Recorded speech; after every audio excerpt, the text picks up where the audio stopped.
Bom, eu já coloquei o novo link, acho que só desculpem aí esse pequeno probleminha técnico, acho que só o tempo das pessoas poderem ver e se dirigir para o novo. Eu acho que a gente já está ao vivo no YouTube, então começo aqui dando boa noite, só realmente dar uma olhadinha, me certificar que as pessoas acessaram esse novo link. Pequeno problema. Então, acho que posso começar aqui. Boa noite a todas e todos. Bom, muito obrigada ao professor Guilherme Boulos pela disposição aqui de fazer essa aula aberta. Nós estamos justamente fazendo uma semana de atividades do mestrado profissional em governança global e formulação de políticas internacionais. A ideia é fazer nessa semana com algumas atividades abertas, algumas aulas abertas, para que quem tem interesse, queira conhecer um pouco mais, possa ver realmente como são as aulas do programa, né? Não são, as atividades são realmente as aulas tradicionais aqui das nossas disciplinas. Então, não são atividades separadas ou atividades fora, são realmente aulas do cronograma, né, dos cursos. Ontem a gente já teve uma aula com o Tomás, hoje aula com Guilherme Boulos, amanhã, inclusive, eu mesma que leciono essa aula. Então, acho que só dar essa boa noite. Eu sou coordenadora, né, desse mestrado. A gente, depois vocês podem ver aqui, quem nos acompanha pelo YouTube, aqui na descrição, né, tem nosso Instagram, tem um link também para o formulário para receber mais informações aqui sobre o curso. Então, enfim, acho que a ideia realmente é abrir aqui um pouco o programa para que vocês possam conhecer um pouco mais do nosso trabalho. No próprio site da PUC, no site do mestrado profissional em governança global, tem o meu, né, eu como coordenadora tem meu e-mail, então quem também quiser, enfim, tirar dúvida ou conhecer mais sobre o programa pode acessar por lá. E a ideia é essa, o nosso programa é relativamente novo, mas nós já estamos indo aí para a 7ª turma de funcionamento, né? Temos 3 linhas de pesquisa, o programa é organizado em torno de 3 linhas de pesquisa: sociedade civil e políticas públicas em âmbito internacional, cooperação internacional para o desenvolvimento e a internacionalização do papel das cidades. Inclusive, é nessa linha, né, que o Guilherme Boulos está no programa como professor visitante, ele é professor visitante nesse semestre, e vai continuar com a gente mais um semestre aqui como visitante, então é uma honra, uma alegria ter a tua participação como docente aqui no programa. E é isso, gente, eu não vou tomar mais tempo da aula, porque eu acho que vocês estão aqui justamente para ver a aula do Boulos, então desejo aqui uma boa aula para vocês. E, enfim, seguimos aí em contato. Quem quiser mais informações, tem nossos links aí, nossos contatos também pelo site da PUC. E é isso, obrigada por essa possibilidade, Boulos, e boa aula para vocês. Obrigado, Terra, obrigado pelo convite para fazer parte dessa semana aí de aulas abertas do nosso curso de mestrado profissional em governança global, a Terra que é coordenadora do curso. Boa noite a todas e todos que se inscreveram para acompanhar essa aula com a gente. Boa noite às nossas alunas e alunos regulares do curso. Eu vou aqui inicialmente, para quem se inscreveu apenas para essa aula e não está acompanhando o nosso curso como um todo, explicar um pouquinho da dinâmica desse curso. Como a Terra mencionou, eu estou como professor visitante aqui no programa de pós-graduação da PUC. Nós formulamos uma disciplina de movimentos sociais e políticas de direito à cidade, a partir de uma perspectiva internacional, de uma perspectiva global. Então, o nosso curso tem focado, né, os temas estruturais do debate urbano hoje, a segregação urbana, o processo de financeirização da terra, a desigualdade de gênero e racial, sobretudo nas nossas cidades, nas cidades brasileiras, e trabalhado também com experiências de movimentos sociais, lutas urbanas e políticas públicas de direito à cidade ao redor do mundo.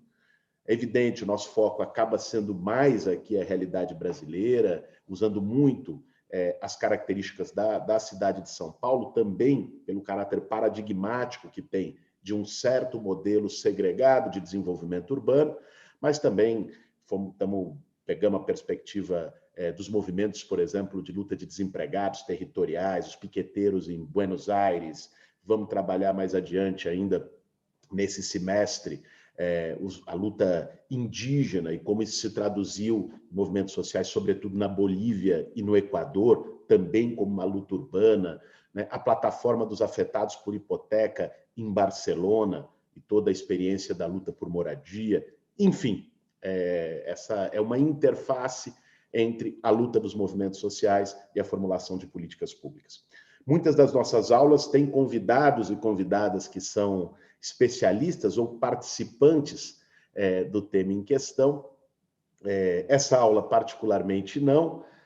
Nós vamos tratar de um tema muito particular, que foge um pouco dessa dinâmica de política pública urbana, mas pega um aspecto dos movimentos sociais, que é analisar a interface entre cidade, sofrimento psíquico e movimentos sociais.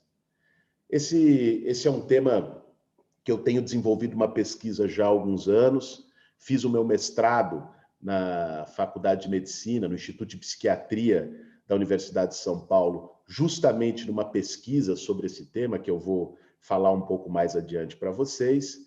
Mas foi um tema que eu fui tomando contato com ele a partir da prática. E eu achei interessante trazê-lo aqui para a nossa aula aberta de hoje, justamente pelo contexto, o que é o contexto ainda de pandemia, uma pandemia felizmente se arrefecendo, mas o quanto a pandemia trouxe novamente na ordem do dia, sobretudo para quem estava acostumado à vida de relação social, à vida do tempo frenético das cidades, o quanto o isolamento da pandemia também trouxe uma série de patologias psíquicas, né? Nós já tem pesquisas apontando o crescimento em casos de depressão, sobretudo, também de ansiedade, por conta da forma como se deu o processo de quarentena, de isolamento social. E eu achei que era uma boa oportunidade para a gente fazer esse debate.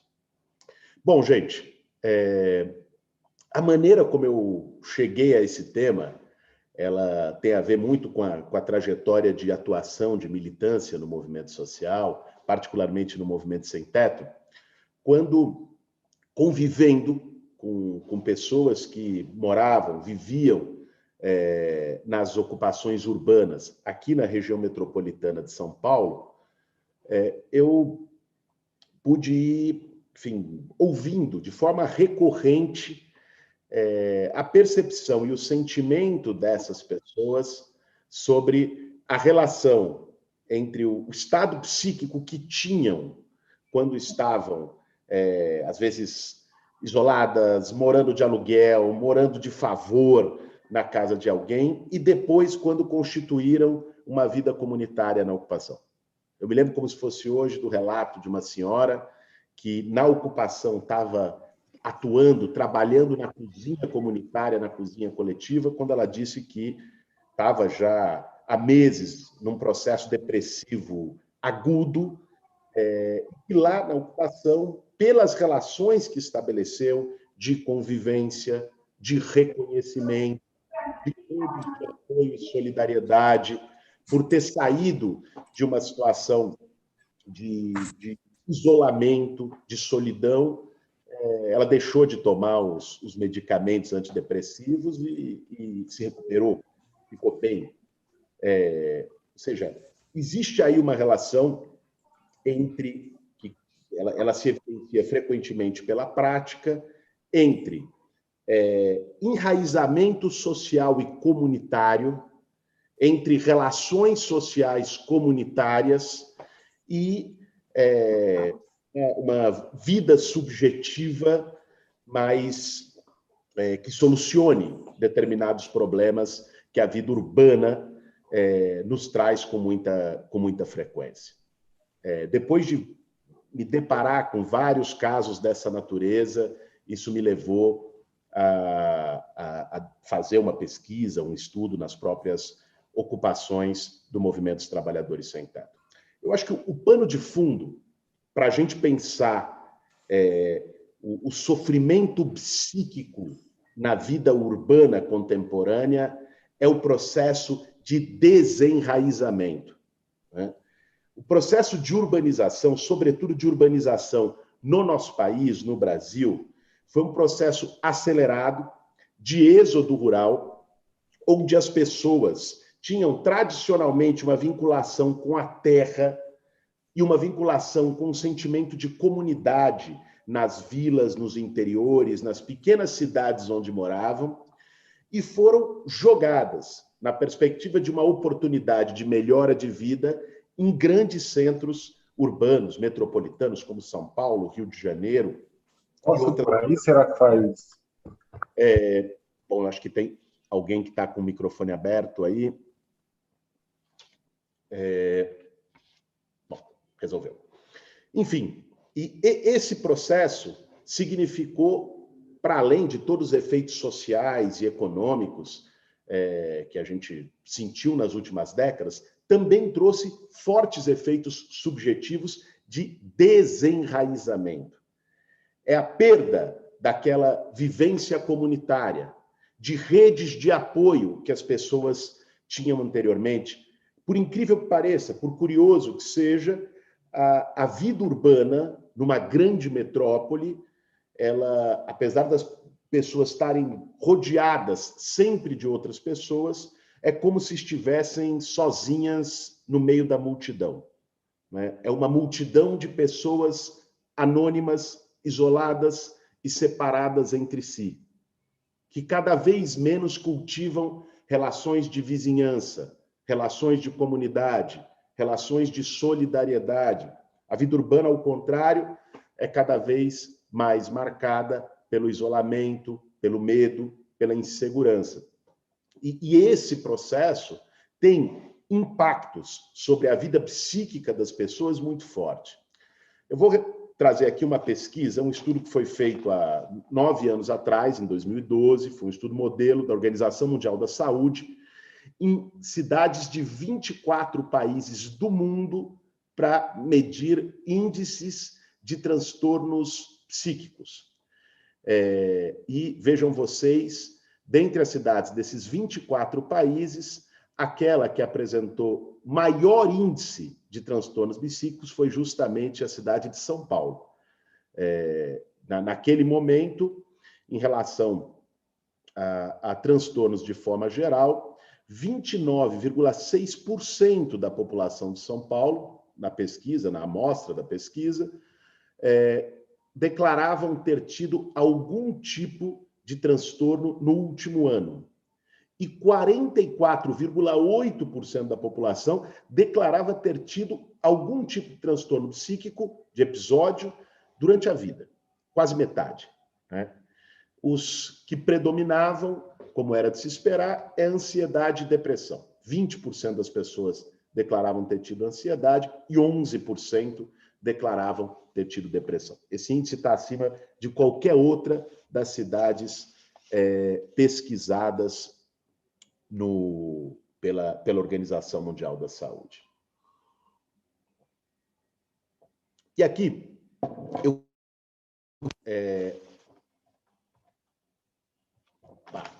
um problema aqui na câmera.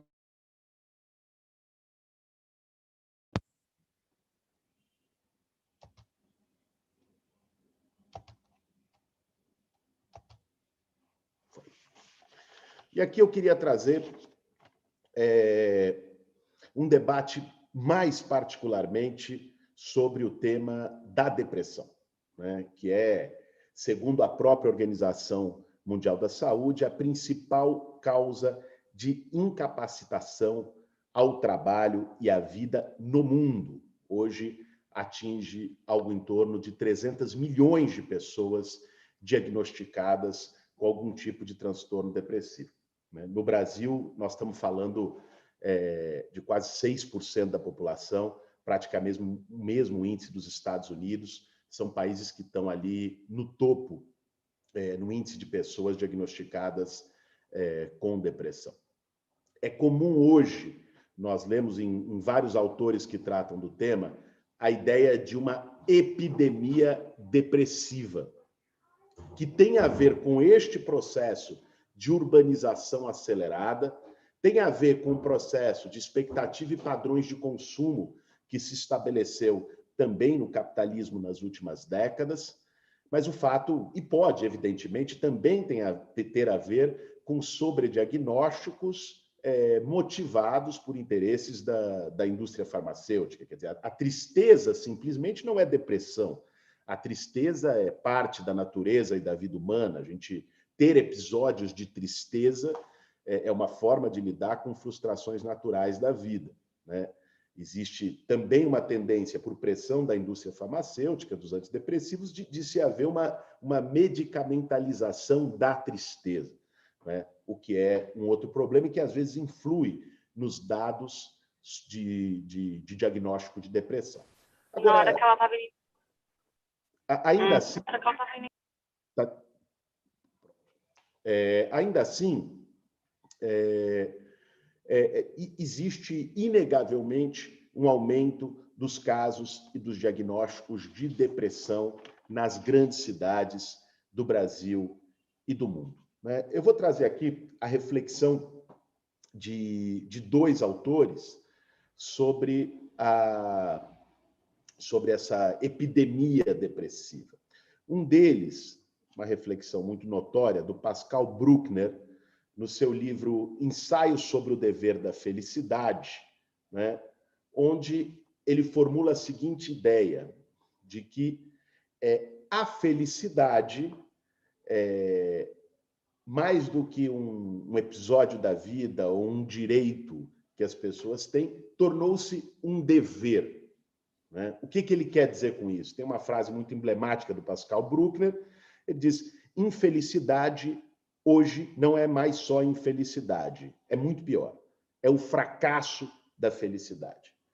Ou seja, uma leitura de que nas últimas 3, 4 décadas, quer dizer, com o advento de uma sociedade mais ligada à imagem acelerada pela informática, pela internet, com um fluxo de objetos de consumo mais acelerado, se estabelece um padrão de consumo que é associado à felicidade, e esse padrão de consumo é quase uma imposição, né? Então, a infelicidade é não conseguir acompanhar esse padrão de consumo, que é tido quase como um dever ético, um dever moral dos círculos sociais na sociedade, como uma exigência. O Pascal Bruckner vai fazer uma analogia onde ele diz, bom, na Idade Média, você tinha quase que uma aversão à felicidade, era a ideia da vida asceta, né? De uma moral rigorosa, né? De uma moral que não era da fruição, era a moral de uma certa interpretação da religiosidade, onde a felicidade se alcançaria numa outra vida e não neste vale de lágrimas. O iluminismo seria justamente a conquista do direito à felicidade, né? E que esse desenvolvimento da sociedade, da era do consumo, do capitalismo contemporâneo, representa o dever da felicidade como uma imposição ligada a um determinado padrão de consumo. E isso ajudaria a explicar a epidemia de depressão, inclusive levaria a uma tendência de que essa epidemia de depressão deve crescer no próximo período, conforme esse padrão de consumo vai tomando todos os poros e os espaços da nossa vida social.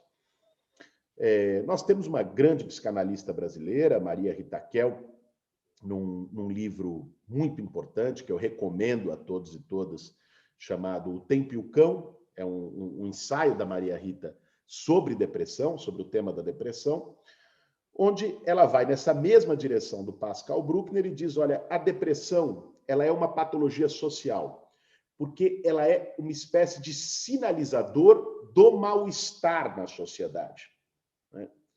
Sendo que esta sociedade estabelece como bem-estar, né, o atendimento imaginário a uma oferta de gozo pelo consumo, e que este gozo pelo consumo seria a forma de validação social, de reconhecimento social das pessoas, né? Então, a Maria Rita trabalha isso em algumas categorias mais lacanianas e vai além. Ela introduz um outro elemento que está no título do livro, que é a temporalidade. Ela diz, a depressão é uma espécie de recusa, embora uma recusa passiva, uma recusa imóvel, do tempo acelerado. O tempo acelerado é esse tempo do excesso, do fluxo de imagens. É o tempo do stories de 15 segundos, é o tempo do TikTok, é o tempo do excesso de ofertas de consumo, né? E a recusa desse tempo, o mal-estar com essa temporalidade acelerada do consumo, que é a temporalidade urbana, é a temporalidade da cidade, da grande cidade, o depressivo opõe um tempo vazio. Um tempo que não passa. O tempo depressivo é o tempo vazio. Eu trago essas reflexões que não tocam diretamente no tema que eu quero trazer para vocês hoje, que é o tema dos movimentos sociais, da relação do sofrimento psíquico com vida urbana e movimentos sociais, porque eu acho que esse é um pano de fundo muito importante para a gente entender que nós vivemos nós produzimos, a nossa sociedade produziu um tipo de relação social urbana que está associada à reprodução de patologias psíquicas. Está associada, ou seja, não dá para a gente individualizar o debate sobre patologia psíquica simplesmente. Esse debate tem um forte elemento social que está associado ao desenraizamento comunitário, está associado ao padrão de consumo e está associado a uma temporalidade acelerada de fluxo de imagens e de fluxo de ofertas. Mas, quando a gente... Aqui nós estamos fazendo um debate geral de sociedade. Quando a gente introduz nesse debate o tema que tem sido o tema motor deste nosso curso aqui, que é o da segregação urbana, o buraco é ainda mais embaixo, né? A gente entra, ou seja, há uma espécie de um agravante de todos esses fatores patológicos, patogênicos, melhor dizendo, da depressão e da ansiedade na vida urbana contemporânea,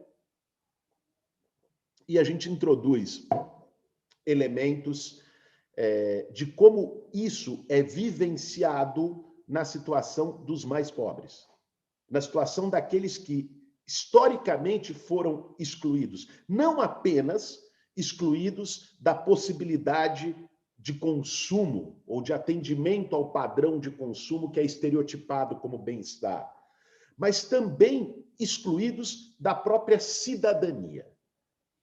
Tem dois autores que tratam isso com muita propriedade, um deles da sociologia, outro da psicologia social.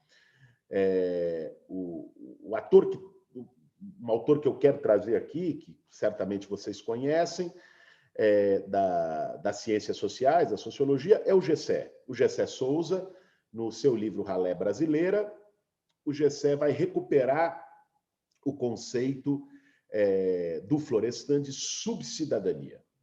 Então, ele vai dizer, olha, no Brasil existe uma cidadania e uma subcidadania. Existem os cidadãos e os subcidadãos. Existem critérios diferentes, e não apenas critérios legais, critérios políticos, o que é fato corrente. Existem critérios diferentes que são interiorizados, para o olhar em relação aos mais pobres, que são também frequentemente negros e negras. Então, nessa ideia, o GCE vai dizer: existe uma subgente no Brasil, gente que é tratada como subgente, e que a sociedade foi se condicionando ao longo dos tempos a estabelecer uma espécie de olhar através. O que é o olhar através? É aquele olhar que não vê. É aquele olhar que, apesar de constatar a presença do outro aí, não o enxerga como outro, não o valida como outro. É uma espécie de uma invisibilidade de um conjunto, de todo um setor da sociedade, do que ele chama de ralé brasileira, dos excluídos, que são tratados como o ninguém na sociedade. Então, o GCE faz toda uma análise de desdobramentos do que é que isso significa, ser tratado como ninguém. Aqui, veja, nós estamos falando de uma sociedade, particularmente da sociedade brasileira, que é muito perversa e que construiu, inclusive, instrumentos quase que inéditos no mundo da forma de lidar com os excluídos. O Brasil é o país do elevador de serviço. O Brasil é o país da porta dos fundos. O Brasil é o país do quarto de empregada. Agora eu lia recentemente uma reportagem de um choque que está havendo em Portugal, setores da classe média alta ou da elite brasileira que foram morar em Portugal e que começaram a cobrar das construtoras, dos arquitetos, que incluíssem quartos de empregada, coisa que nunca existiu lá, nas plantas dos novos imóveis que estavam comprando lá. Isso gerou um certo choque cultural. Essa é uma produção autenticamente brasileira, de algum modo, com forte raiz na escravidão. Então, é uma sociedade segregada e que trata este outro como ninguém. Olha através, estabelece uma invisibilidade, com toda a consequência subjetiva que isso tem para esse outro que é invisibilizado, que é objeto deste olhar indiferente e para o qual se constrói toda uma arquitetura social de não reconhecimento e de segregação. Quem vai olhar esse fenômeno mais sob o ponto de vista psicológico, subjetivo, é também um grande estudioso da Faculdade de Psicologia da USP, o José Moura Gonçalves Filho, o Zeca, com o seu conceito de humilhação social. Ele vai dizer: olha, existe estruturalmente na sociedade brasileira um processo de humilhação social, como se houvesse uma mensagem misteriosa, subjacente, uma voz que dissesse para todo excluído: você é inferior, você não é ninguém, você não é nada, você não merece estar aqui, você não é um sujeito de direitos, né? Essa história que remete a esse sentimento também de invisibilidade, o Zeca orientou, né, um estudo que eu acho que virou tese de mestrado ou doutorado, chegou a ser publicado em livro, do Fernando Braga da Costa, que era então orientando do Zé Moura Gonçalves Filho, que eu não sei se vocês conhecem, que foi um estudo que ele fez na própria Faculdade de Psicologia da USP em relação aos garis. Então, esse estudante, o Fernando, como parte desse estudo, um dia colocou toda a vestimenta se vestiu como um gari da faculdade, e ele conta, dentre uma série de outros relatos, que simplesmente não foi reconhecido pelos seus colegas, pelas pessoas que estudavam com ele. Então, vejam você, ele não foi reconhecido, não é porque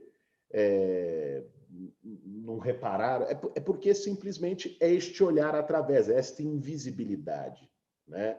As pessoas...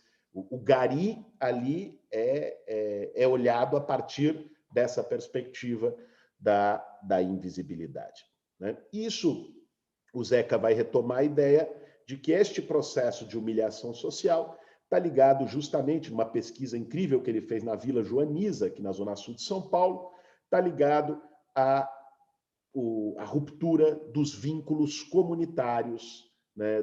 Esse desenraizamento, a perda dos vínculos comunitários tradicionais, que essa dinâmica de urbanização mais forte vai impondo.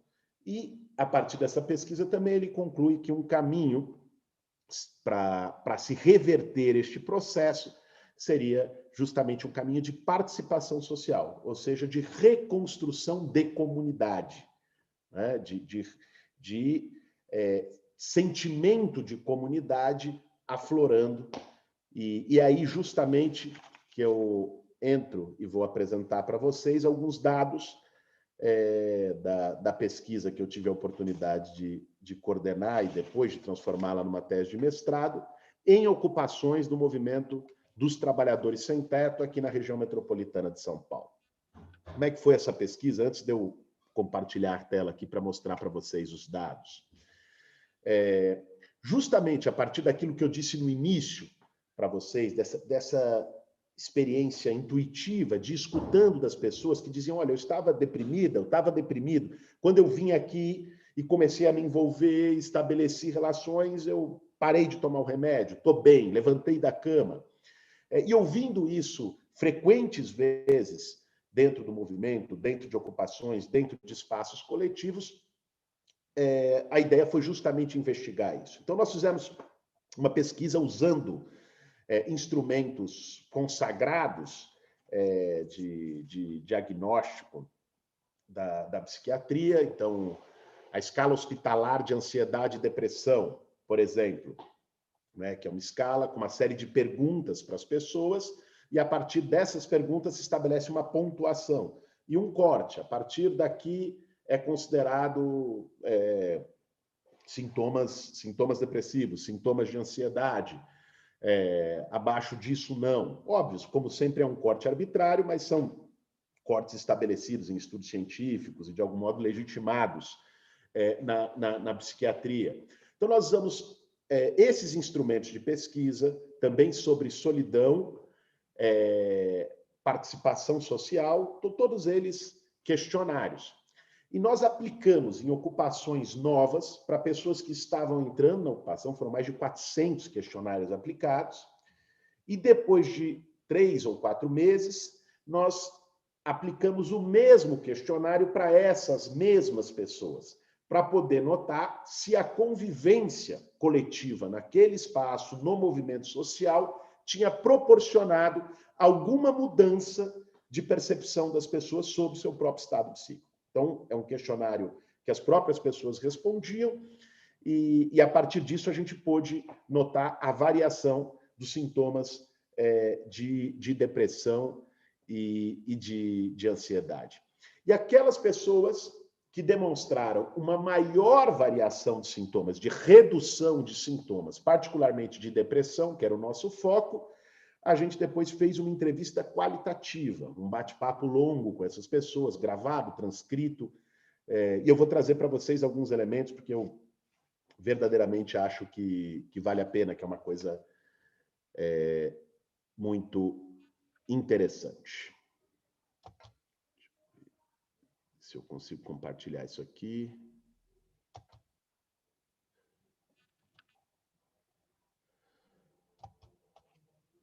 Marina. Oi, você não está conseguindo? Está dizendo que o host precisa me autorizar. Eu acho que você que é o host. Só que não apareceu nada ainda. Tenta pedir de novo. É que não pede, você tem que ir, Marina, do lado onde está escrito compartilhar a tela, tem uma setinha. Olha. E aí você clica aí e coloca, tipo, permitir todos os participantes compartilharem a tela. Vê se foi, Guilherme. Obrigada. Agora foi. Foi. Pronto. Vocês estão vendo, gente, a tela compartilhada? Sim, tá rolando. Maravilha.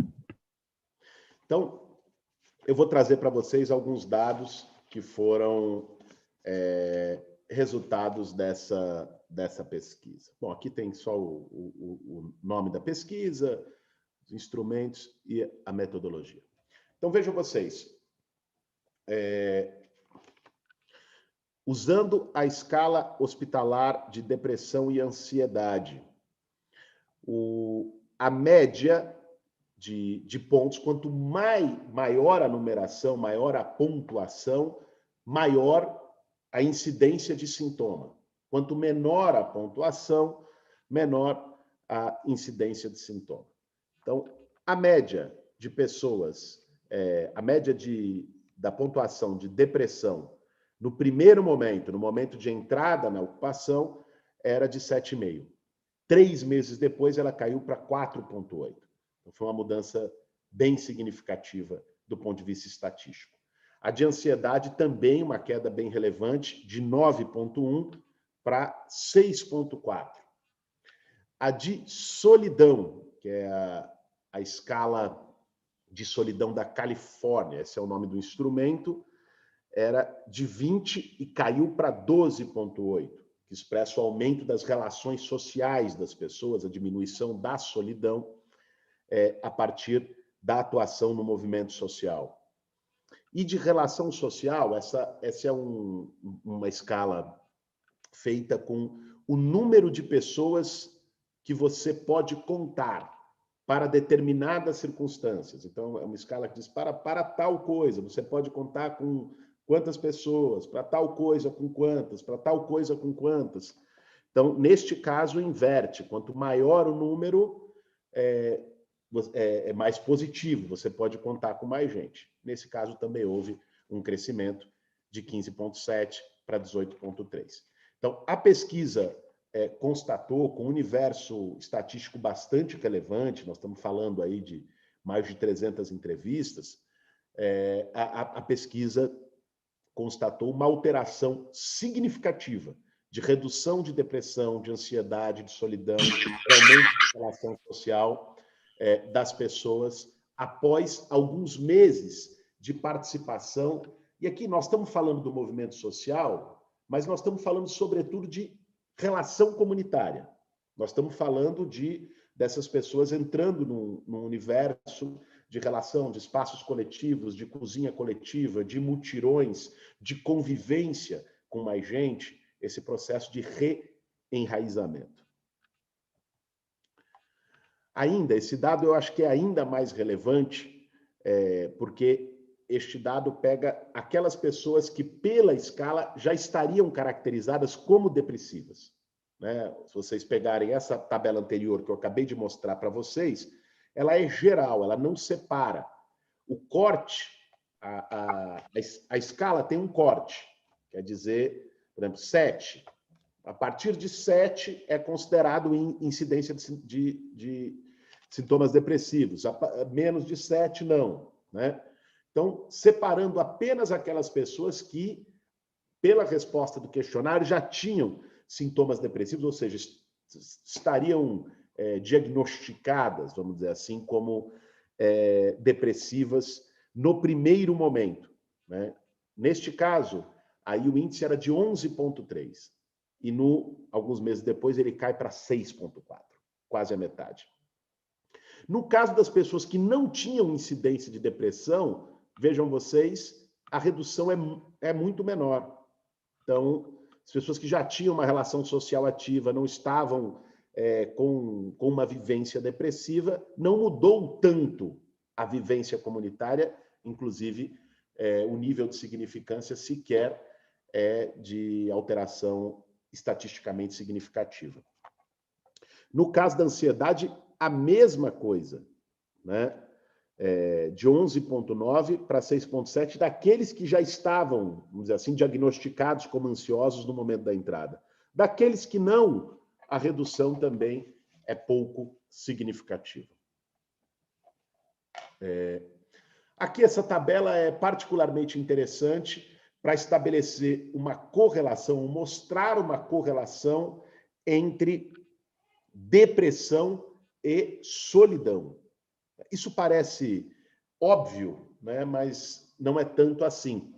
Mas a pesquisa mostrou que aquelas pessoas que no primeiro momento estavam como depressivas tinham um índice na escala de solidão de 24,5, enquanto que as não depressivas tinham um índice de 16,9. E os depressivos podiam contar, naquela escala de pode contar com mais ou menos gente, com 12, e os não depressivos com 19. Então, solidão e relação social tem muita incidência na depressão, o que nos leva àquele debate da epidemia depressiva, da depressão como uma patologia social, né?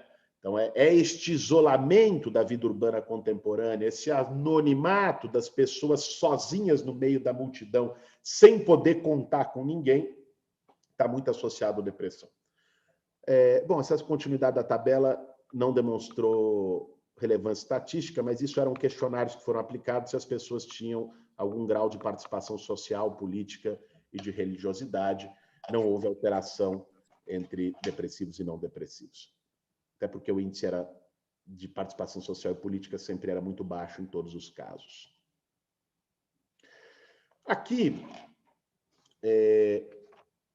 antes de seguir, né, aqui alguns dados qualitativos daquelas entrevistas que eu relatei para vocês, de como essas pessoas sentiam a sua depressão, né?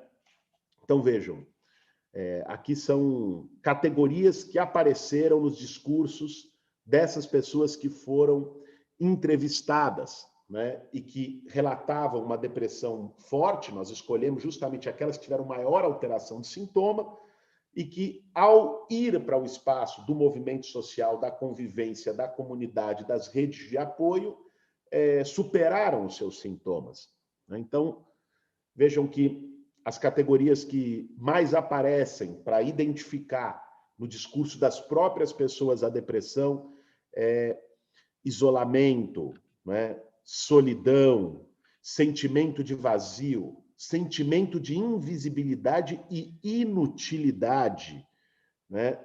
Querer ficar sozinho, né? Isolamento, sentir-se um lixo, não ter ninguém para desabafar, né? Medo de falar e expressar sentimentos, sentir-se inútil e sem norte. Vocês veem como há aí um forte aspecto de degradação, né? Inutilidade, né? Não estar isolado, não ser ninguém, né? Tudo isso, não poder contar com ninguém, né? Isso está muito relacionado também aos elementos de humilhação social, né, descritos pelo Zeca e pelo Gessé.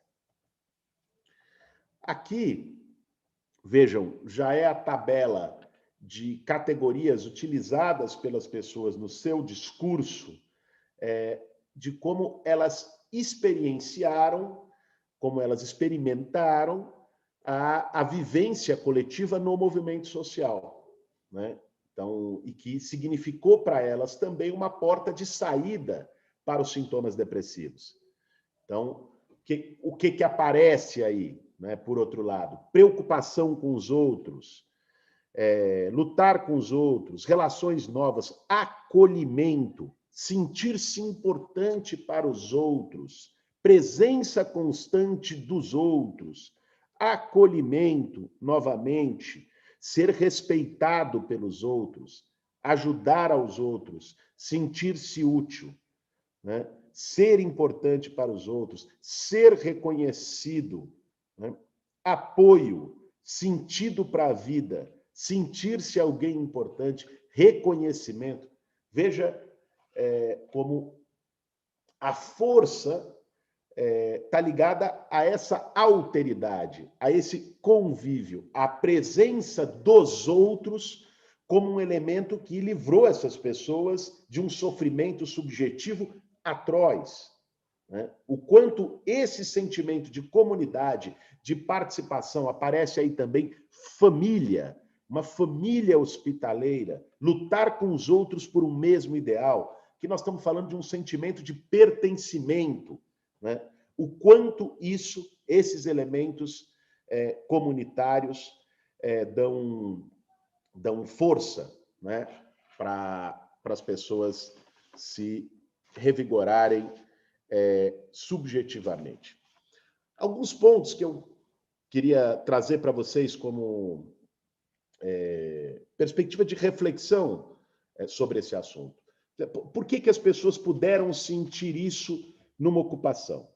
Isso não é uma característica específica de uma ocupação. Por exemplo, há relatos de pessoas que também conseguiram se superar depressões, isolamento, convivendo em vários outros tipos de organização, inclusive organizações religiosas, inclusive em igreja, né? O quanto pessoas que estavam ali sozinhas, sem perspectiva, sem valorização, puderam se sentir valorizadas, se sentir reconhecidas, né? No espaço, seja ele social, mas com viés religioso, com viés político, qualquer que seja. No movimento social, né, isso, nas ocupações em particular, isso está muito ligado às experiências de trabalho e atuação coletivas. Então, está ligado, por exemplo, aos espaços coletivos de convivência, aos mutirões de limpeza, aos mutirões de construção de barracos, ao processo de ajuda mútua às pessoas que têm dificuldades de estar ali no espaço, às assembleias, quer dizer, a participação em tarefas coletivas e espaços de decisão coletiva, particularmente as cozinhas comunitárias, que mais do que espaço de alimentação, são, acima de tudo, espaços de convivência, né? Espaços de troca, de compartilhamento de experiências. E está ligado muito também, e isso sim é particular, é específico dos movimentos sociais, a um processo de protagonismo nas mobilizações, né? Nessa mesma pesquisa eu ouvi de várias pessoas que diziam agora eles são obrigados a ver a gente, né? Quando a gente vai para a rua e se manifesta, aqueles que nunca viram a gente, nunca olharam para a gente, ou seja, novamente essa ideia da invisibilidade, do olhar através, não tem como não nos ver. Nós estamos tomando a avenida, né? Então, o protagonismo do processo de mobilização também tem um forte elemento de empoderamento subjetivo, que vem junto com a recuperação de todas essas raízes comunitárias. Uma coisa que particularmente chama muita atenção é o efeito recíproco da solidariedade, do vínculo de solidariedade. Muita gente que disse, olha, eu passei a me sentir melhor quando passei a ajudar os outros. Eu me senti útil, eu me senti importante ajudando os outros. Quando pessoas que foram, por exemplo, atuar e trabalhar voluntariamente nas cozinhas coletivas. Essa solidariedade traz também para a pessoa um benefício subjetivo de reconhecimento, de importância, de ser alguém, de valorização, e traz esse ganho para quem pratica a solidariedade, além, obviamente, do ganho material e afetivo de acolhimento para quem recebe. Tem uma significação de recuperação de autoestima muito forte. Muito bem, eu vou encerrar, para poder abrir para as questões, com algumas frases que eu acho que resumem bem este elemento potencializador da luta social, da organização coletiva em relação ao sofrimento psíquico. Todas essas frases são literais, ditas pelas pessoas nas entrevistas ao longo desse processo de pesquisa em ocupações urbanas do movimento dos trabalhadores sem teto, aqui na região metropolitana de São Paulo, entre 2015 e 2016. Uma das pessoas dizia: a ocupação me deu um foco, deu sentido de novo. Hoje em dia eu me libertei de novo. Parece que eu estava dentro de um casulo preso. Hoje em dia, eu me sinto importante aqui dentro. Eu vejo que eu sou alguém de novo, que eu tenho voz. Eu vejo que as pessoas me enxergam de novo como alguém. E é uma coisa que eu achava que eu não tinha mais. Eu não tinha mais esse brilho que eu vejo que o movimento me deu hoje. Esse segundo relato de uma mulher que se tornou coordenadora numa dessas ocupações. Eu entrei no meio e falei alto, e aí todo mundo me escutou. Aí aquela dos olhos verdes, a Luciana, falou assim: agora você vai ser uma das coordenadoras. E eu disse: não, Luciana, eu não sei ler nem escrever. E ela disse assim: isso não importa. O que importa é que você falou e todo mundo te escutou. Aí foi quando eu me senti mais segura. Eu me senti segura porque aqui eu achei alguém que me apoiasse, me escutasse, enquanto fora eu não achava. Então, vejam, nós estamos dialogando e colocando aqui em debate pessoas que, para além de todos esses sintomas coletivos da urbanização contemporânea, vivem também esses sintomas de classe, de humilhação, de invisibilidade, de desvalorização, de não ser reconhecida e validada, muitas vezes de experiências familiares desestruturadas, turbulentas, marcadas por violência, em particular por violência de gênero contra as mulheres. Então, nesse cenário, nós estamos aqui vendo quando essas pessoas se organizam e reconstroem um sentimento de comunidade, a potência que isso traz para elas. Eu comecei a ver também que não só eu que tenho problemas, as outras pessoas também têm. Tem pessoas que têm problemas piores do que o meu. Então eu comecei a me superar. Eu descobri que eu não sei fazer só isso. Eu sou útil em outras coisas. E é que nem eu falei para as meninas. Eu posso ser uma empresária, posso ser a presidente do Brasil, posso ser o que eu quiser. Depende da minha garra e do que eu quiser fazer. Então, para encerrar, gente, eu acho que eu destacaria aqui essas 5 características desse potencial da organização coletiva, dos movimentos sociais coletivos, em relação a esse fortalecimento subjetivo, a essa superação de sintomas, a esse despertar, né? O primeiro é a ampliação das relações sociais. É a percepção das pessoas de não estarem mais sozinhas. Ou seja, da solidão à comunidade, à vida social. O segundo é esse sentimento de reconhecimento e de acolhimento, que é a percepção das pessoas de ser alguém. Teve um depoimento muito forte nessa pesquisa de uma senhora que disse: olha, eu me sentia pior do que chinelo de R$1. Eu não era nada, eu me sentia um lixo. E neste processo de reconhecimento, de ser acolhida, isso também gera uma autovalorização, um reconhecimento. Eu sou alguém. Se as pessoas me reconhecem como alguém, eu sou alguém. Junto com isso, um resgate da autoestima. Não é só que eu sou alguma coisa, que eu sou alguém. Eu sou útil. Eu tenho valor. Eu posso fazer coisas que vão deixar marcas. Eu posso fazer coisas que são importantes aqui para essa coletividade, para esse conjunto onde eu estou metido agora. O quarto é essa característica fluida do vínculo de solidariedade. Quer dizer, com a solidariedade, eu também percebo a minha importância para os outros, né? A solidariedade também gera um processo de valorização de si. E, por último, essa ideia de pertencimento, esse sentimento de pertença e de empoderamento, de poder. Eu faço parte de uma comunidade, eu faço parte de uma família nova, eu faço parte de algo maior.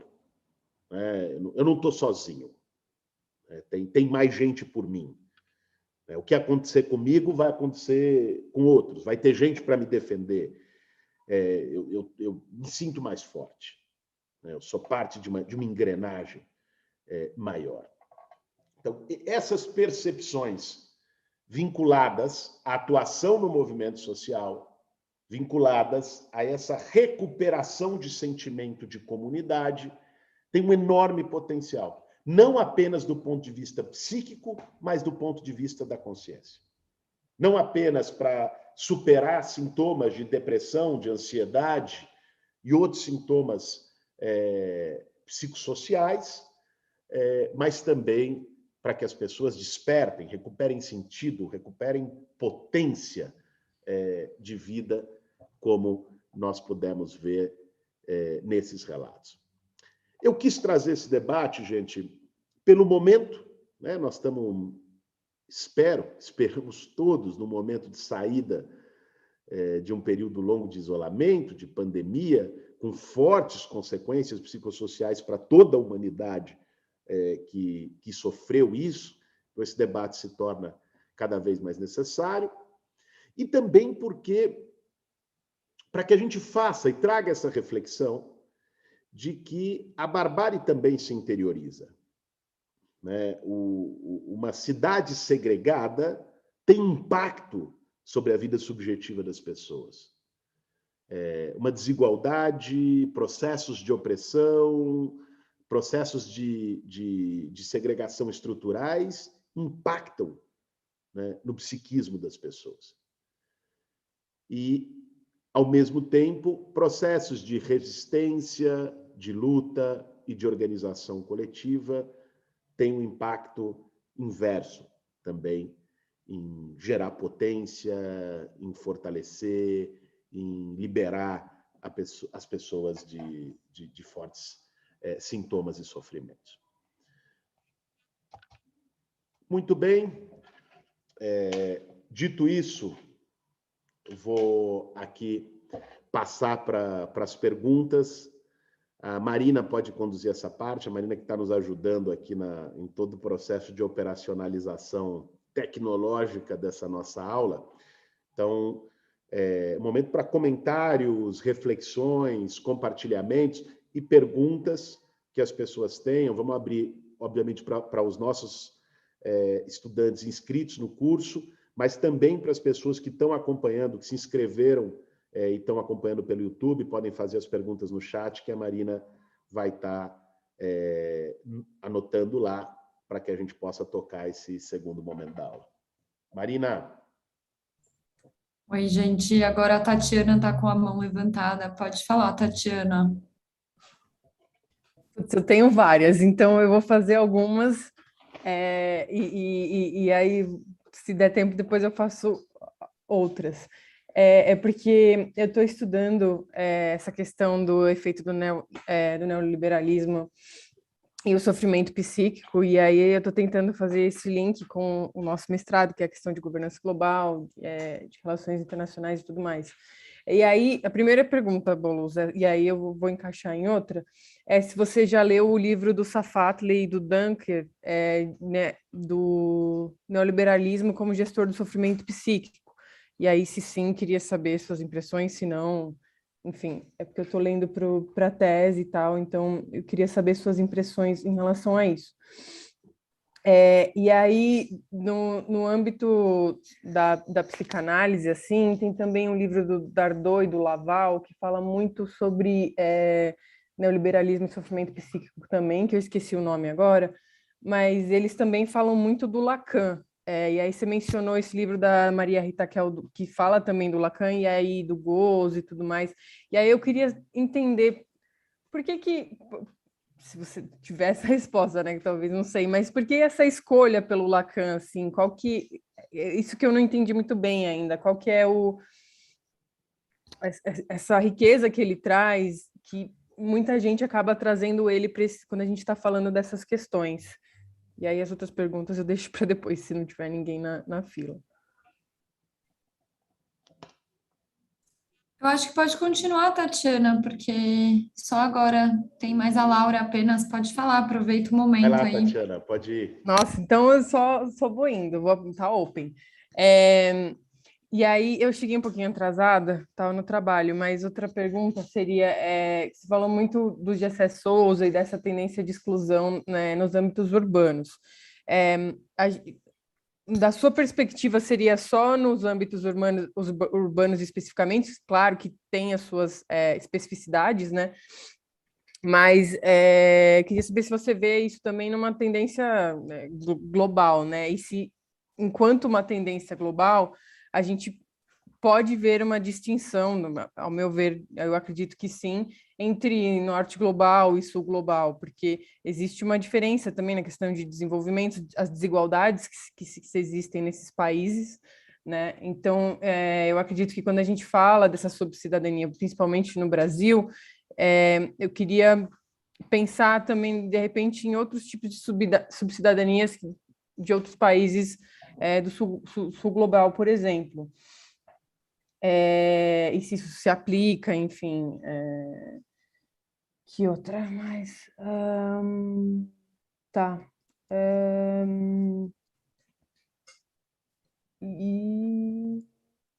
Acho que é isso. Eu anotei outras coisas, mas eu preciso entender o que eu anotei aí, qualquer coisa eu retorno. Tá bom, Tatiana, obrigado. Tem mais Guilherme, alguma, não?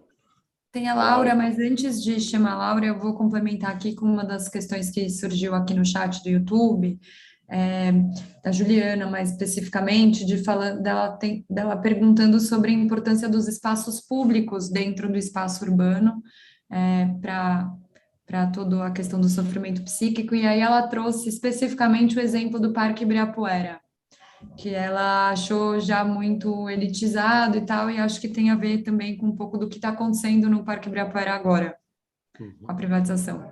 Então, Laura e depois Moara. Oi, boa noite, professor, boa noite, gente.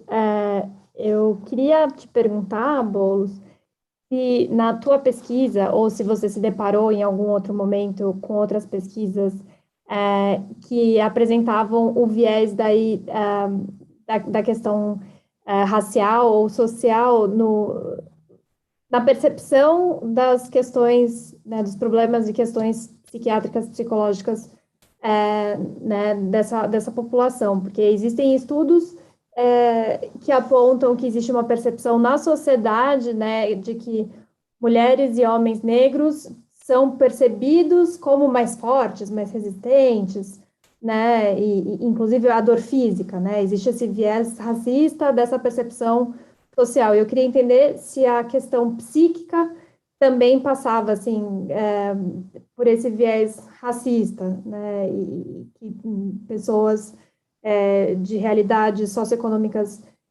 mais desafiadoras, ou pessoas não brancas, se elas também sofrem com essa não legitimação da sua dor psíquica, né? Então, no atendimento do serviço público de saúde, por exemplo. Então, se em algum momento vocês passaram por isso. E outra questão que eu queria entender, em algum momento na tua análise, acho que na quantitativa, tinha ali a menção a pertencimento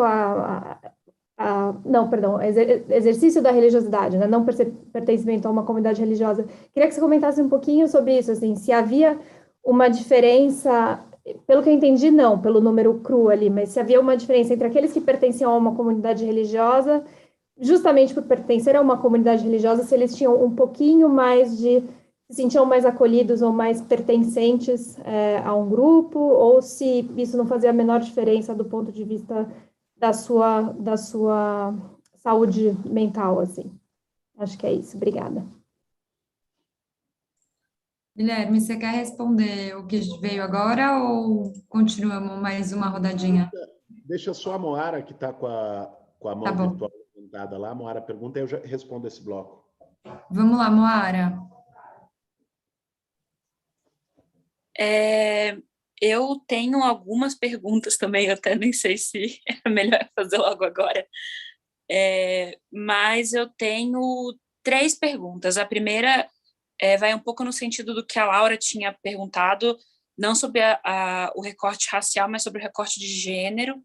A gente já teve uma aula, né, sobre a questão de gênero e os movimentos sociais, e eu lembro que a gente falou um pouco sobre esse sentimento de pertencimento e como isso era muito forte para as mulheres dentro do movimento. Então, assim, até pelas falas, deu para perceber que algumas das falas que você selecionou eram de mulheres. Eu queria que você comentasse um pouco se a maior parte, essa mudança desses sentimentos depressivos, sentimentos ansiosos, se teve uma melhoria, se isso tinha alguma relação a mais de diferença entre homens e mulheres, ou se isso não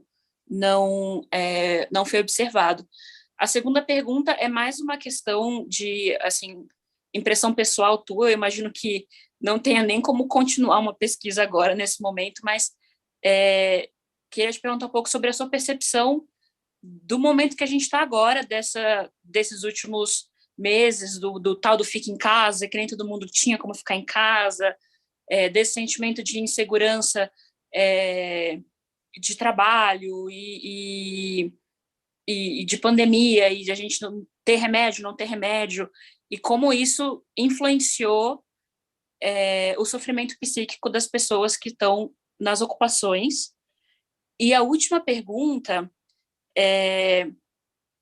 eu confesso que antes dessa aula eu fiquei com a sensação de que talvez os sentimentos ansiosos pudessem ter alguma relação com as pessoas estarem em uma ocupação que é um lugar que não assim, um lugar que é relativamente precário e que daqui 2, 3 semanas, por exemplo, pode ter um problema com a prefeitura e que possa vir a ter um confronto e as pessoas precisarem sair daquele lugar. E você comentou lá, entre aqueles 5 pontos que você colocou no final, esse sentimento de pertencimento, de ser algo maior do que a própria pessoa. Eu queria te perguntar o quanto que essa sensação de medo e de estar... como é que eu posso explicar? De estar num lugar que é ameaçado, né, que pode estar ameaçado. Se isso influencia, ou se esse sentimento de pertencimento e de pertencer a algo muito maior do que você mesmo e de estar em comunidade acaba anulando essa sensação de medo e de ansiedade, e isso acaba não sendo uma questão. É isso. Muito bom, Moara. Bom, vamos lá, gente. Eu vou passar aqui pelas várias questões. Então, começando com a da Tatiana. Infelizmente, eu ainda não li, Tatiana, o livro do Safatli, do Dunker. Tenho ele, está na minha lista, mas ultimamente a vida tem sido dura aqui, tem uma lista longa de espera, por isso eu não posso comentar sobre ele. Sobre o uso do Lacan, pelo que eu entendo, o uso do Lacan no livro da Maria Rita tem um viés lacaniano, então é natural que usasse, mas está muito ligado ao conceito de imaginário, porque o consumo, que é aí associado a esse padrão de consumo, como a imagem do bem-estar, né? Aquilo que o Freud chamava do ideal do eu, né? Então, isso é tido como ponto que vai desencadear o sintoma depressivo por inadequação, né? Por não se encaixar neste processo. Esse processo se dá essencialmente na ordem do imaginário, né? O conceito lacaniano dá muita conta disso, né? O conceito, porque o Lacan vai ver o ego, o eu, dentro dessa perspectiva do imaginário, né? Essa perspectiva especular, né? Dessas relações de padrão estabelecido. Por isso que eu acho que tem uma referência ao Lacan, acho que a chave disso é justamente o conceito de imaginário. Sobre a exclusão, a exclusão, esse processo de exclusão, de humilhação, o processo que o GCE expressa, esse processo em si não é urbano. Aliás, este processo vai encontrar a sua raiz e a sua origem na relação senhor-escravo, né? Na escravidão, na desumanização perversa das relações de escravidão, que continuam como racismo estrutural e que continuam como um processo de humilhação permanente, de diminuição e de não aferição de cidadania aos mais pobres no Brasil. E o elemento urbano entra quando nós estamos falando aqui de ritmo. O que o urbano dá para isso? O urbano dá para isso, estabelece aí a relação de indiferença, ou seja, no ritmo frenético das cidades, de multidões inteiras convivendo, na prática sem convívio, coexistindo sem convívio, de alguém tropeçar na pessoa que está morando no meio da rua sem conseguir olhar para ela, né? Há uma espécie de, pelo ritmo e pela estereotipação das relações, que é justamente o desenraizamento, a perda de comunidade, você tem aí uma relação mais perversa, né? Uma espécie de naturalização dessas relações perversas. Eu acho que essa é a característica do urbano. Não há origem, né, nessa relação de ralé, de exclusão, nos termos do GCE, de subcidadania, mas a potencialização disso, pela própria dinâmica da vida nas grandes cidades. A Juliana acho que traz uma comparação também muito interessante. A gente está falando aqui de movimento social, de vivência comunitária, mas, evidentemente, existe um paralelo direto disso com os espaços públicos, né? Porque esse é um tema que nós vamos tratar ainda, acho que uma aula adiante aqui no nosso curso, que é o esvaziamento dos espaços públicos e o significado que isso tem. Veja, a cidade ela se torna cada vez mais, no aprofundamento dos processos de segregação, aquilo que o David Harvey definiu como a cidade autenticamente neoliberal. A cidade neoliberal é a cidade dos condomínios. É a cidade da pessoa que mora no condomínio fechado, trabalha no condomínio empresarial e faz o seu lazer familiar e seu espaço de consumo no shopping center. Então, em espaços totalmente homogêneos e segregados, em espaços elitizados, controlados, vigiados, onde não há propriamente, há um simulacro de convívio, não há um convívio social, enquanto que a cidade e o espaço público urbano, que em si é o espaço do encontro, é o espaço da partilha, é o espaço da diversidade, esse espaço se torna simplesmente um local de passagem. E um local de passagem acelerada dentro de automóveis individuais.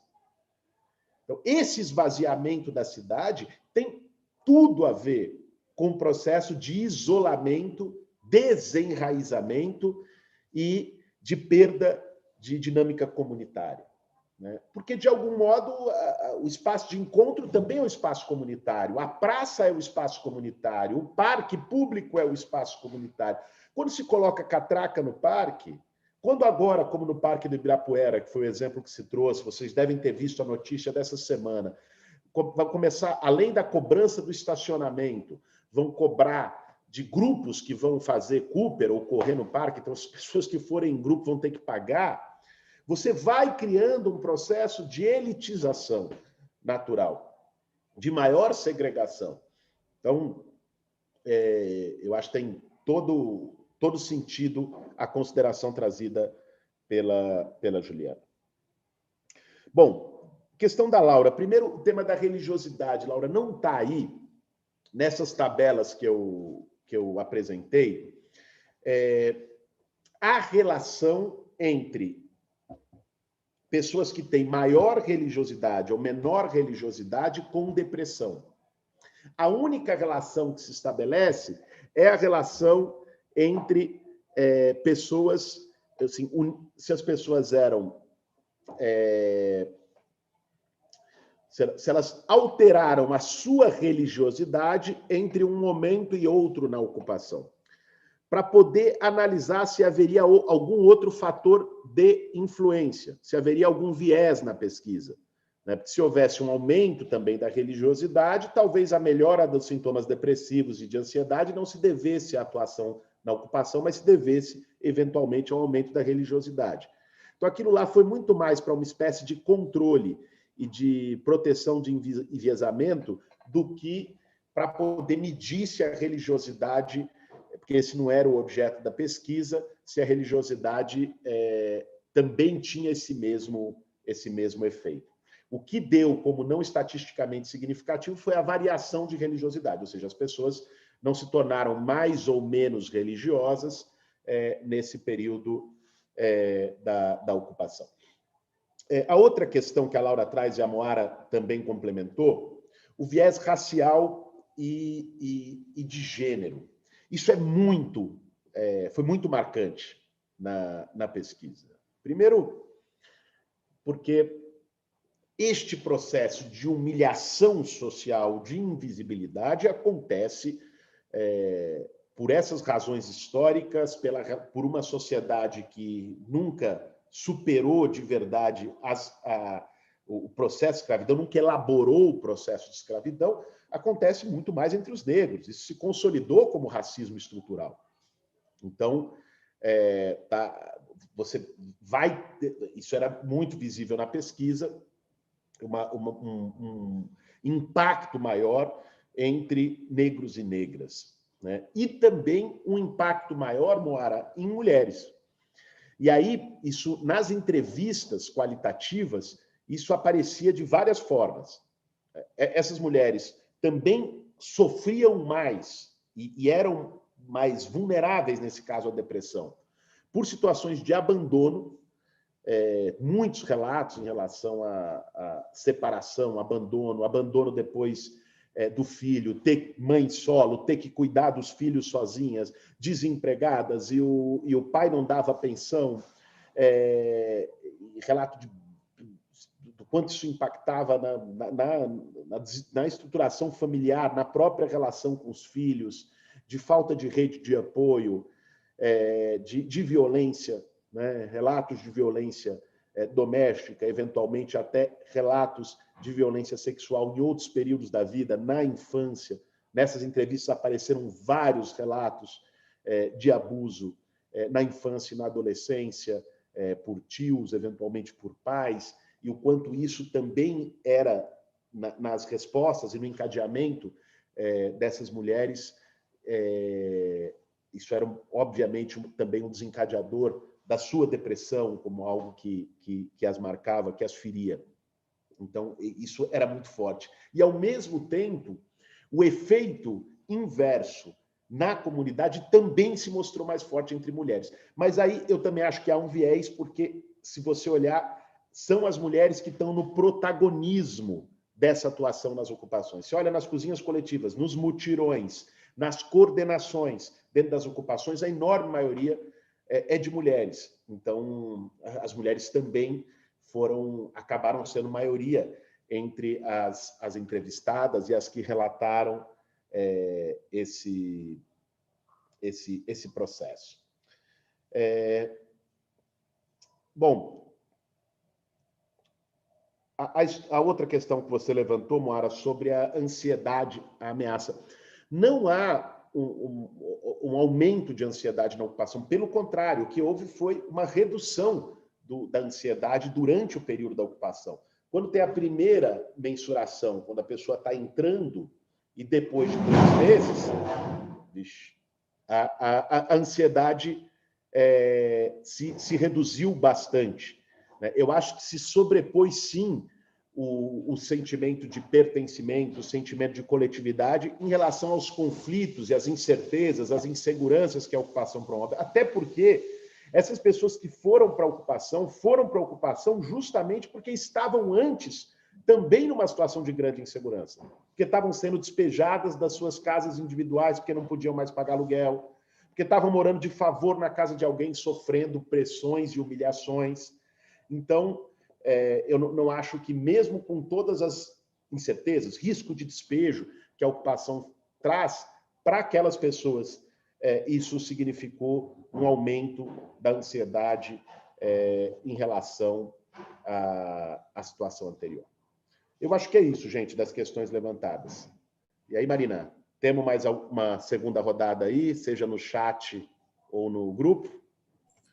Vamos ver se aqui tem mais gente. No chat, na verdade, tem o Gerardo pedindo para você comentar a questão da luta antimanicomial, né? Porque ele achou que toda a sua exposição foi bem relacionada ao movimento antimanicomial. E temos aqui um comentário ilustre do Celso também, Celso Carvalho, de que ficou claro na sua exposição que a nossa sociedade é racista, escravagista, ela não consegue nem aceitar os pobres como cidadãos, como iguais, chegando ao ponto de não conseguir vê-los.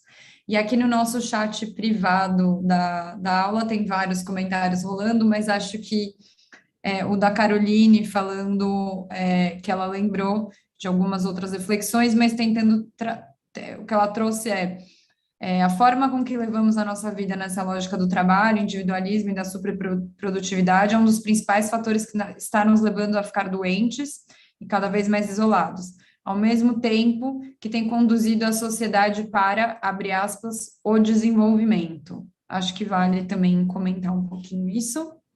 E a Tatiana, acho que está com a mão levantada novamente.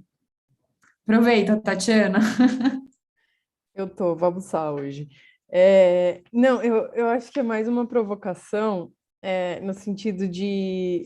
provocação mesmo. Se é possível pensar numa política psíquica, ou deixar no ar o que isso significa, que nem eu sei direito, mas se é possível pensar nisso, e se sim, como que isso afetaria quando você for nosso governador, presidente ou prefeito?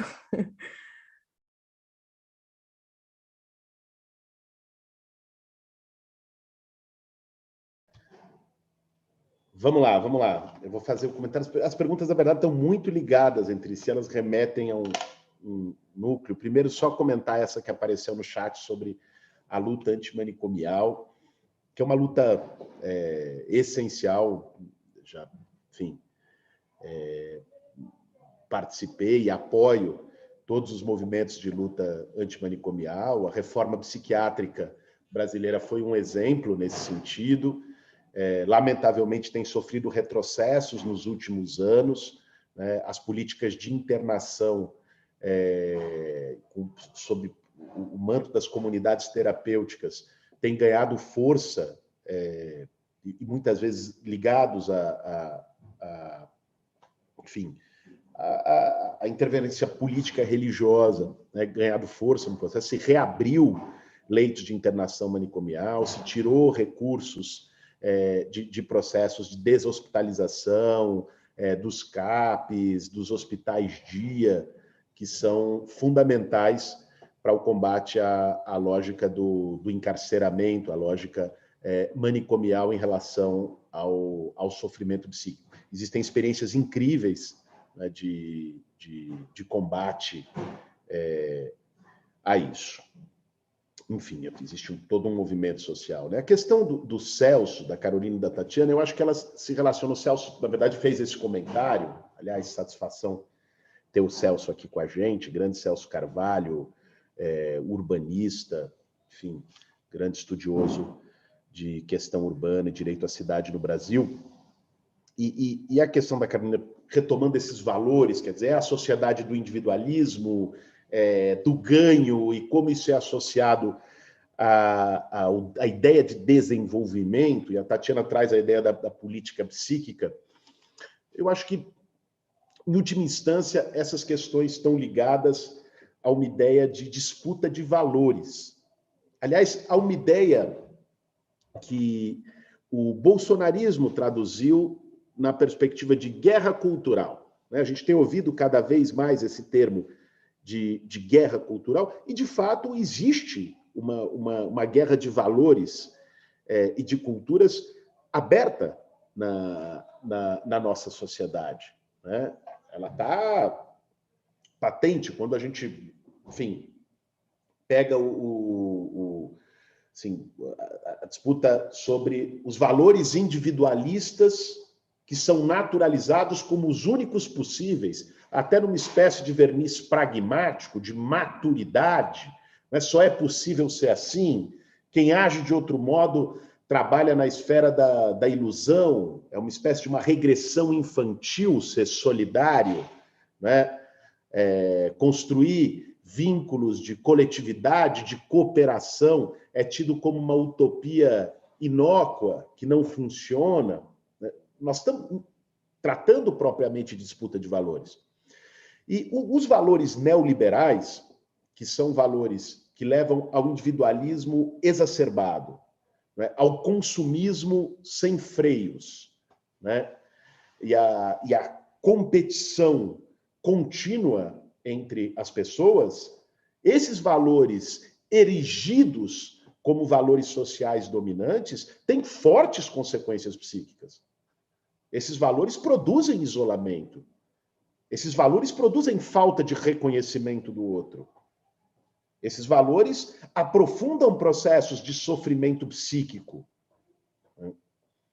Então, em última instância, eu acho que a política psíquica, Tatiana, que você coloca, é a necessidade daqueles que pautam o que se chama de esquerda, ou seja, aqueles que pautam o combate à desigualdade social, incluírem na sua pauta também essa disputa de valores.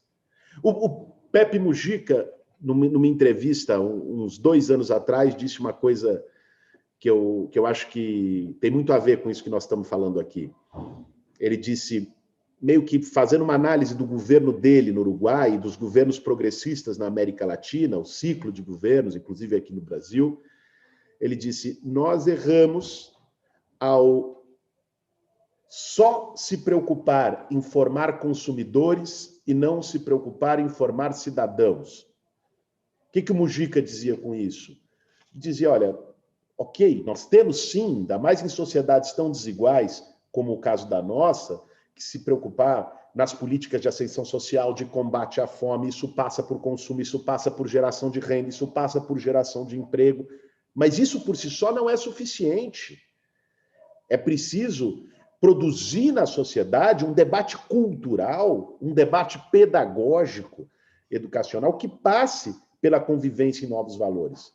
Isso se faz também pelo exemplo, isso se faz recuperando espaços públicos, isso se faz valorizando a economia solidária, a economia circular, isso se faz construindo outras relações sociais e humanas que semeiem esses novos valores, que têm também forte impacto no que a gente falava aqui, psíquico. Se a gente recupera valores comunitários, coletivos e de cooperação, isso também tem um impacto positivo em relação ao sofrimento das pessoas, como essa pesquisa mostrou. Ou seja, isso é um efeito do movimento social, mas isso pode muito bem e perfeitamente virar política pública. E acho que um dos erros que o campo progressista cometeu no último período foi subestimar isso. Subestimar o efeito dessa disputa cultural. Tratar essas políticas como uma espécie de perfumaria, como uma espécie de ornamento, que não tocam na questão principal, né? Eu acho que não. A gente pensar simplesmente processos de acesso ao consumo e de distribuição de renda que não estejam ligados a novos valores pode muito bem ser, no médio prazo, um tiro no pé. E talvez tenha sido também no nosso país, na nossa experiência. Temos mais alguém, Marina? O Celso fez, na verdade, mais uma pergunta, mas que eu acho que você acabou respondendo nesse final, que, né, é possível pensar em um programa público de saúde para atender essas pessoas, além de, é claro, de um programa político que combata frontalmente a desigualdade? Acho que você já respondeu um pouco, mas se você quiser comentar mais da parte da política pública. Eu comentaria, Celso, eu sou um entusiasta, até por experiência própria, da terapia, da psicanálise em particular, mas do espaço de escuta psíquica. O que me levou para estudar psicanálise, porque é uma coisa meio insuspeita, né? Porra, o cara, militante esquerda, formado em filosofia, professor, que foi para o lado da psicanálise. O que me levou a estudar psicanálise foi uma experiência que eu tive na Argentina, que não foi no caso de política pública, mas que remete à necessidade de uma política pública. Eu estava um período na Argentina conhecendo a experiência do movimento piqueteiro e visitei uma comunidade logo depois do massacre da Ponte Pueyrredón, massacre de Avejaneda, 2 mortos, vários feridos, e pude participar, estando lá, de um espaço que eles chamavam grupo de reflexão. O que era um grupo de reflexão? Era um psicanalista no centro e uma roda de umas 40, 50 pessoas, e o psicanalista cumpria simplesmente o papel de escuta. Escuta qualificada, né? A chamada atenção igualmente flutuante, nos termos freudianos, mas era um processo de escuta e de provocação, de colocação das questões. Em 40 minutos, aquilo virou uma catarse de choro, de descobertas, de relatos, porque eram pessoas que nunca tinham sido escutadas na vida. Então, um espaço de escuta faz toda a diferença. Um espaço de acolhimento, de reconhecimento faz toda a diferença. Que o SUS possa oferecer isso, que isso não seja simplesmente privilégio das pessoas que podem pagar por um analista, eu acho fundamental. Eu acho que isso deve ser parte de uma política pública de saúde mental. Nós não podemos simplesmente ter uma política só medicamentosa, sabe? Pega lá o DSM, vai lá, tal, aí receita. Nós precisamos ter uma política que passe por processos de acolhimento e de escuta, de acolhimento subjetivo, psíquico e muita escuta. Acho que isso, inclusive, teria um impacto social de redução de violência, de redução de conflito muito subestimado, né? Então, para além disso como um programa político de disputa cultural, de disputa de valores, eu acho que como um programa de saúde pública buscar incluir no SUS, né, a escuta psíquica, né, o atendimento terapêutico. Você sabe que eu estava conversando com uma psicóloga outro dia, e eles incluíram agora, no retorno das aulas presenciais e tal, nas escolas públicas aqui de São Paulo, incluíram a presença de um psicólogo. Foi aprovado, precisaria ter. Como que eles fizeram isso? Da pior maneira possível. Quer dizer, como não fazer? Ter psicólogo nas escolas é muito positivo, né? Só que eles fizeram uma uberização.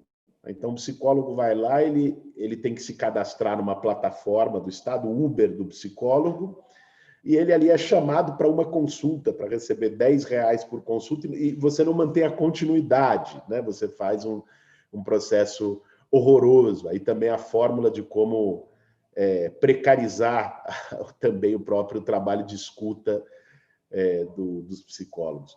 Mas eu acho que é possível pensar uma presença maior de profissionais psis, tanto nas escolas como no SUS, e eu acho que isso hoje faz muita falta.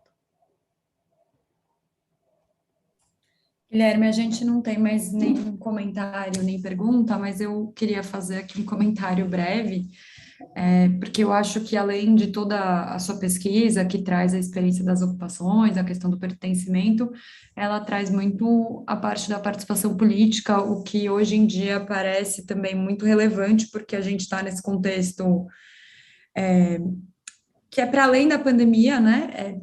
Da omissão e dessa política de morte mesmo que o Bolsonaro e o governo federal fizeram e que afetou todo mundo de muitas formas, tanto por conta das mais de 600 mil mortes, então muita gente que perdeu pessoas, tanto por conta da morte rondando todos os dias, a fome voltando, enfim, muitas desgraças e bombas todos os dias estourando para todos os lados, né? E acho que o que a gente tem até no dia a dia das nossas aulas aqui, nos outros espaços, andando por aí, todo mundo dizendo que está cansado, que está desanimado, que está muito triste, né, que não está conseguindo lidar, mas ao mesmo tempo é muito louco que aqui em São Paulo, durante a campanha no ano passado, a gente teve aí uma onda de esperança na campanha da Prefeitura Municipal, né, que foi a sua chapa com a Erundina. Então, eu acho que também demonstra como a política, muitas vezes, ela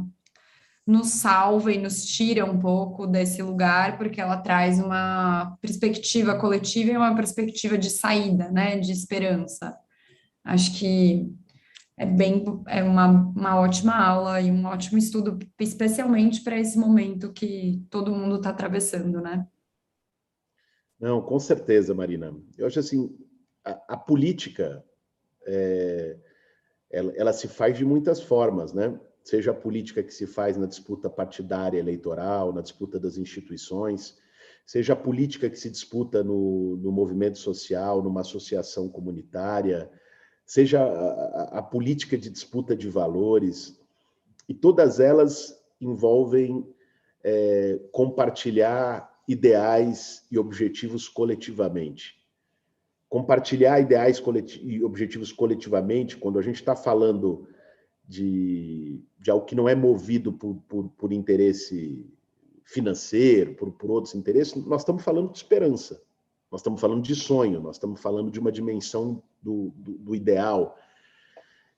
Isso também nos anima, nos move, nos tira da paralisia, nos tira do isolamento, estabelece redes de convivência, estabelece processos de encontro, estabelece relações com o diverso. Você sabe que eu acho que essa onda de intolerância, que está ligada à ascensão da extrema-direita em nível internacional, ela também tem uma relação com o tipo de vida segregada que se estabeleceu como padrão nas cidades. Quando as pessoas não têm mais espaços de convivência, elas desenvolvem uma relação quase de fobia em relação aos outros. Quando você não se relaciona, o outro se torna uma coisa mítica e perigosa. Você desenvolve uma intolerância à diversidade. E é justamente na intolerância ao diverso, no medo, na insegurança, que os ideais de extrema-direita encontram um terreno mais fértil, né? É aí que eles crescem. Nos processos de compartilhamento, de vivência coletiva, de encontro, né? O outro, o diverso, vai se tornando menos monstruoso, né? A gente vai aprendendo a conviver com o diverso.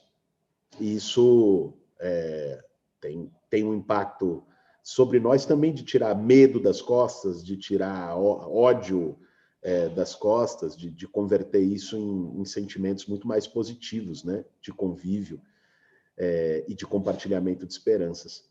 Eu acho que isso nos salva, né? Eu acho que a luta social, o movimento social, a organização coletiva, o compartilhamento de objetivos políticos, de sonhos,